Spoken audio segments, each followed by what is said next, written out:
What's good, y'all? Elvis here. Welcome to another episode of Better Barbering. For my new people, Better Barbering is a series that I started where I share tips and tricks that made me a better barber that other people use to make them better barbers and ideally better people. Being a barber, fire. But with everything awesome, there's at least a few trade-offs. Today, I'm talking about the top 5 dangers of being a barber.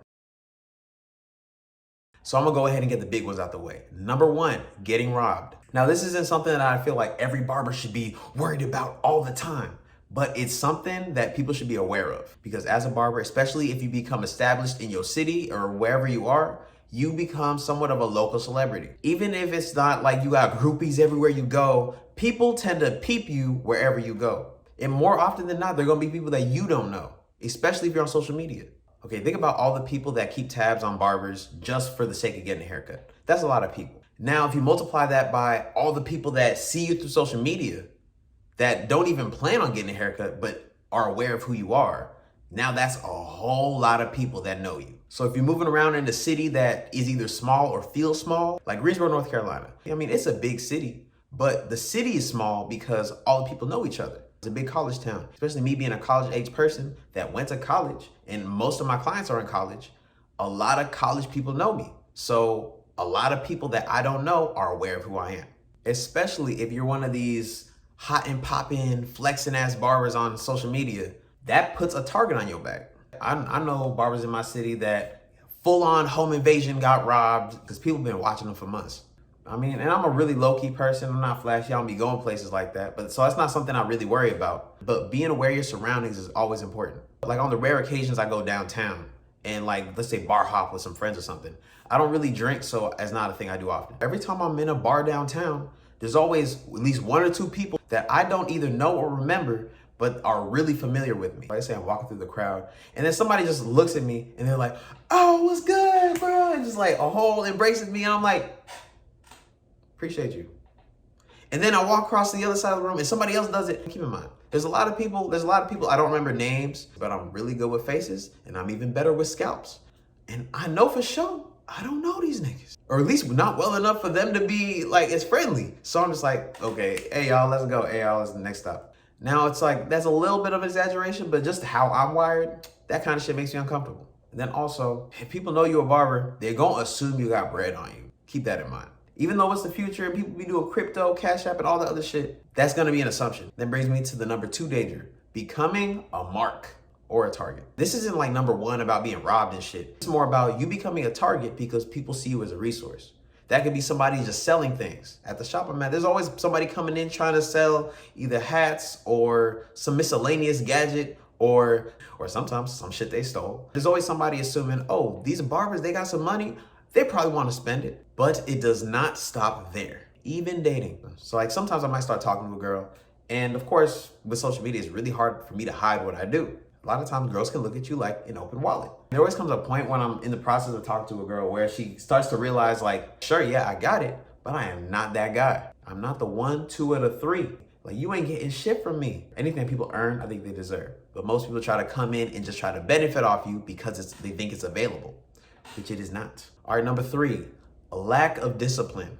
Barbering is beautiful, but it's one of those things that you get out exactly what you put in. Nothing more, nothing less. So to do well as a barber, it requires a high level of personal accountability. If you don't promote and you don't put effort into your craft and build up all the different pillars that hold up your business, you're not gonna have a business, and you have nobody to blame but yourself. And you can only work as hard as like your level of discipline. If you have a low level of discipline, you're not gonna do what you need to do when you don't wanna do it. And I love that my work is fully within my control. Like if I wanted to take a day and rest for real, I can choose not to have discipline. You know what I'm saying? I love that it's my choice. But because there's no one breathing down my neck every day to do what I need to do, it's easy to get into a habit of not having discipline, especially if you're coming in from, let's say, being an employee. The beauty of this industry is that you get to create your own lifestyle compared to employment where you're given like a structure to work in, and then you have to wrap your lifestyle around that with work as a center.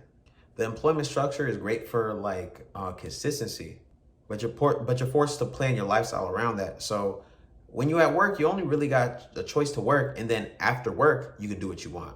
But when the lifestyle is up to you, you can put work or play wherever you want to in your schedule. But that just makes it harder to do what you need to do when you have other things that could possibly be distracting you. For a regular job, of course, a certain amount of discipline is required to maintain it, but a way higher level of discipline is required to maintain a job that you create for yourself, because there's nobody breathing down your neck telling you what you need to do and when. It's all up to you, for better or for worse. Having a lack of discipline is the number one thing I've seen like destroy many barbers' careers.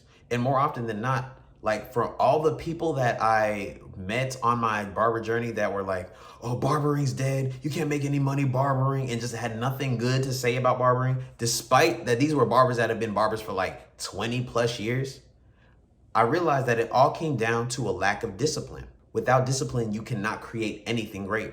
You can't build up your body, you can't build up your business, you can't build up your lifestyle. Everything worthwhile to build requires discipline to build it. That leads into the next one. Number 4, time management. Time is our most valuable resource. Cannot get it back. How you use it is very important. How you spend your time outside of your business determines how your business grows and progresses. With a regular job, time at the job is their time. Then you have whatever commute time / rest time, and then your time. But as a barber, all that time is up for grabs. You could do whatever with any of that time. So you have the option to slack off at work, not use that time productive. Or you could take your free time and grind and do something constructive, productive, make some money or whatever.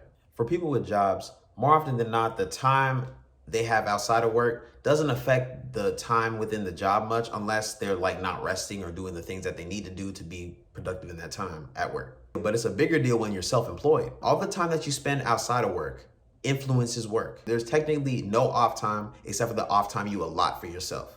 The time I spend at work is just as important as the time I spend at home. When I'm at work, I'm cutting, making money or whatever. When I'm at home, I'm strategizing on how to level up my business. And all the time that I spent outside of cutting hair, outside of the shop, is what allowed my business to evolve over time. Like right now, I charge $50 for a haircut. It wasn't always like this. And the only reason that I could get to this place is because I strategized and I made moves outside of the time I was cutting hair. There's no way to really elevate your business just showing up to work and putting work in at work.